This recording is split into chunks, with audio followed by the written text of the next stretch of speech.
Hello દોસ્તો, welcome back to my YouTube channel. કેમ છો બધા? આઈ હોપ કે બધા મજામાં જશો. અને હાર્દિક સ્વાગત છે તમારું મારું આજના નવા બ્લોગ ની અંદર. કેમ કે આજનો બ્લોગ ખૂબ ખાસ છે, કેમ કે આજે હું ખાસ મારા પપ્પાની ઘરે આવી છું રોકાવા માટે. મેં તમને કાલે કીધું હતું કે હું મારા પપ્પાની ઘરે થોડાક દિવસ માટે રોકાવા જવાની છું, તો હું ફાઇનલી આજે આવી ગઈ છું. કાલ સાંજની જ આવી ગઈ હતી, કેમ કે સાંજે ભાઈ તેડી ગયો તો મને. અને હું તમને આજે મારા ફેમિલી જોડે આખા ફેમિલી જોડે હું તમને મુલાકાત કરાવીશ, મારા મમ્મી પપ્પા અને ભાઈ. કેમ કે ઘણા દિવસથી ઘણા લોકો કમેન્ટ કરે છે કે તમારા મમ્મી પપ્પા કોણ છે, તમારા મમ્મી પપ્પાને બતાવો. તો આજે હું તમને ફાઇનલી બતાવવાની છું અને એમની જોડે વાત પણ કરાવીશ. એટલે તમે કન્ટિન્યુ બ્લોગમાં રહેજો અને બ્લોગ ગમે તો લાઈક શેર અને સબસ્ક્રાઇબ કરવાનું નહીં ભૂલતા.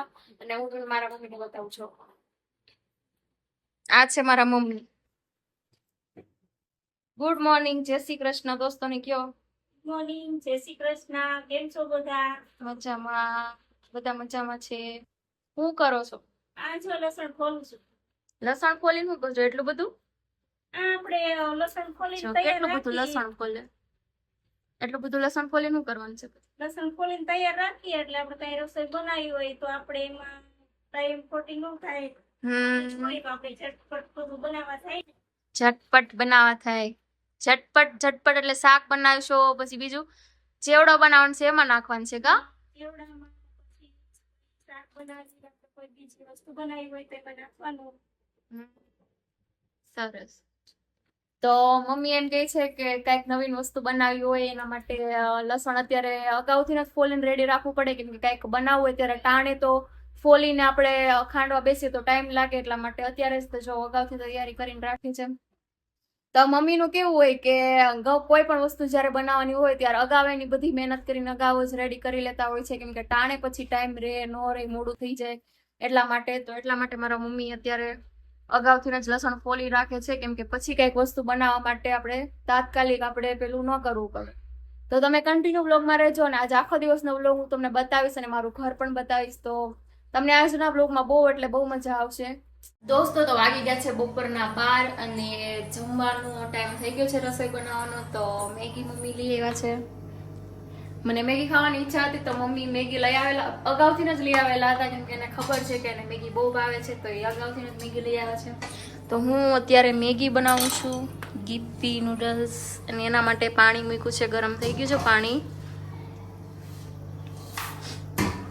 પાણી ગરમ થઈ જાય એટલે તમને મેગી બનાવવું તો આવડતી છે, તો પછી મારે ખાલી ખોટું કેવું એટલે તમને એમ થશે કે ખાલી ખોટું શીખવાડે છે.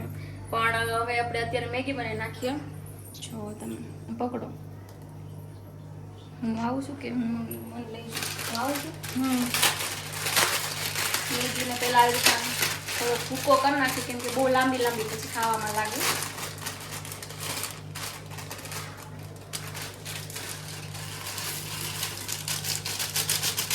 પેકેટ નાખી દીધું. બીજા પેકેટ થોડો ભૂકો કરી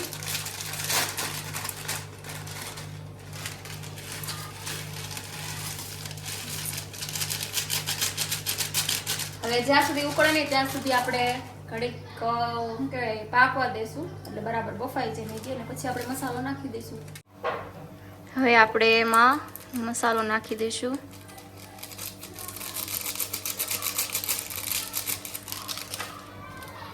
ને હવે જો મસાલો નાખી દીધો છે અને મસ્ત આપણી મેગી ઉકળી રહી છે. તમને મોઢામાં પાણી આવી ગયું છે. મને તો બહુ જ ભાવે મેગી. તો મને બહુ ભાવે ને નરેશને પણ બહુ ભાવે, પણ અમે હમણાં થોડીક ઓછી કરી નાખી છે મેગી ખાવાની, કેમ કે બહુ મેગી ખાવી પણ સારી નથી એટલા માટે.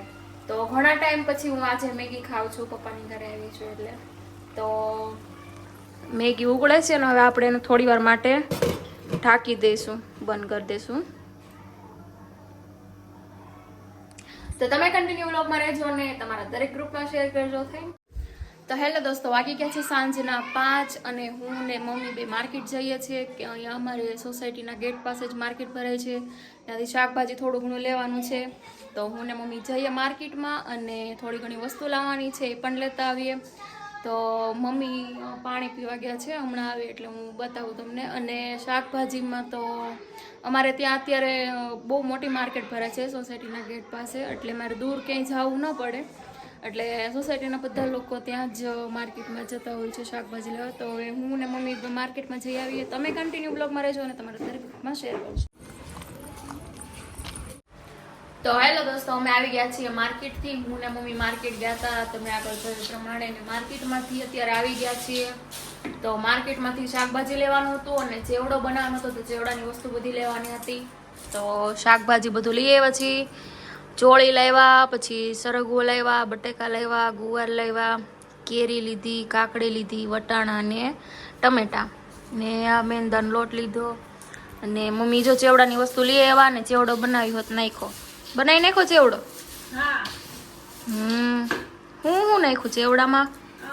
મકાઈના પૌવા, ચોખાના પૌવા, પછી જીરી ભૂંગળી અને લસણીયો ચેવડો બનાવ્યો. લસણીયો ચેવડો? હા. સરસ. જો લસણીયો ચેવડો બનાવ્યો મસ્તીનો મમ્મીએ. હાલો ચેવડો ખાવા. ચેવડો ખાવા હાલો બધા. નાસ્તો કરવા. તો મમ્મી કે હાલો નાસ્તો કરવા, તો બધા નાસ્તો કરવા આવી જાઓ મારા ઘરે. અને હવે રસોઈનો ટાઈમ થઈ ગયો છે, તો હવે આ બધું કામ બતાવીને પછી આપણે રસોઈ બનાવશું.